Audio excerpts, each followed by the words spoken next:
नमस्कार, मैं हूं वेद। आइए आज की टॉप 10 खबरों पर एक नजर डालते हैं। ईरान ने होर्मुज स्ट्रेट को लेकर अमेरिकी राष्ट्रपति ट्रंप की ओर से दी गई धमकी का जवाब दिया है। जिम्बाब्वे स्थित ईरानी दूतावास ने ट्रंप को तंजनुमा जवाब देते हुए कहा है कि होर्मुज स्ट्रेट की चाबी खो गई है। दरअसल ट्रंप ने ईरान को अल्टीमेटम दिया है कि वो इस समुद्री रास्ते को तुरंत खोल दे, नहीं तो ईरान को नरक बना दिया जाएगा।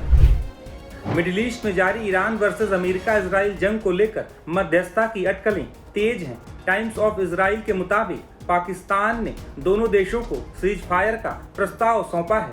हालांकि इसके पहले भी पाकिस्तान ने मध्यस्थता का प्रयास किया था, जो विफल रहा था। अमेरिका इजराइल के हमलों के बीच ईरान की तरफ से एक बार फिर बड़ी चेतावनी दी गई है। ईरानी सुप्रीम लीडर के सलाहकार अली अकबर वेलायती ने कहा है कि किसी भी बड़े हमले का दबाव सिर्फ सैन्य स्तर पर नहीं, बल्कि वैश्विक ऊर्जा और व्यापार पर भी असर डालकर दिया जाएगा।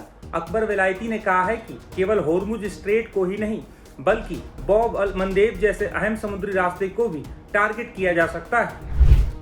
दिल्ली विधानसभा कैंपस में सोमवार दोपहर को सुरक्षा में चूक की घटना सामने आई है। दोपहर करीब 2 बजे यूपी नंबर की कार वीआईपी एंट्री वाला गेट नंबर 2 की बैरिकेडिंग तोड़कर अंदर घुस गई।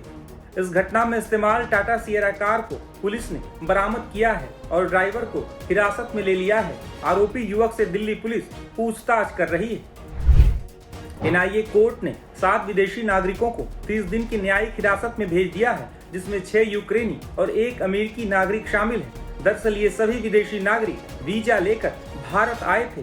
हालांकि बाद में मिजोरम के रास्ते म्यांमार पहुंच गए थे और जातीय सशस्त्र समूहों से संपर्क किया था।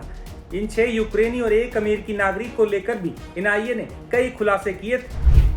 असम में 9 अप्रैल को विधानसभा चुनाव के लिए वोट डाले जाने वाले हैं, लेकिन इस बीच असम की सियासत गरमाई हुई है। दरअसल कांग्रेस नेता पवन खेड़ा ने असम के मुख्यमंत्री हिमंत बिस्वा शर्मा और उनकी पत्नी रिंकी भुइयां शर्मा पर कई गंभीर आरोप लगाए हैं, जिसके बाद आज मुख्यमंत्री हिमंता ने कांग्रेस के आरोपों पर पलटवार करते हुए इसे दुर्भावनापूर्ण, मनगढ़ंत और राजनीतिक रूप से प्रेरित बताया।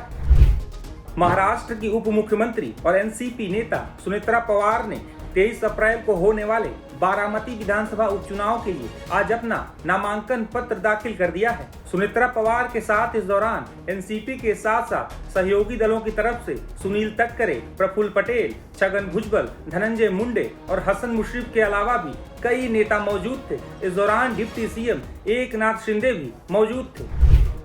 आज बीजेपी के 47वें स्थापना दिवस पर प्रधानमंत्री नरेंद्र मोदी ने कार्यकर्ताओं को शुभकामना देते हुए कहा है कि पार्टी हमेशा इंडिया फर्स्ट के सिद्धांत पर चलती रही है और समाज सेवा में अग्रणी रही है। इसके अलावा केंद्रीय गृह मंत्री अमित शाह और सीएम योगी आदित्यनाथ ने भी पार्टी कार्यकर्ताओं को स्थापना दिवस की बधाई दी है।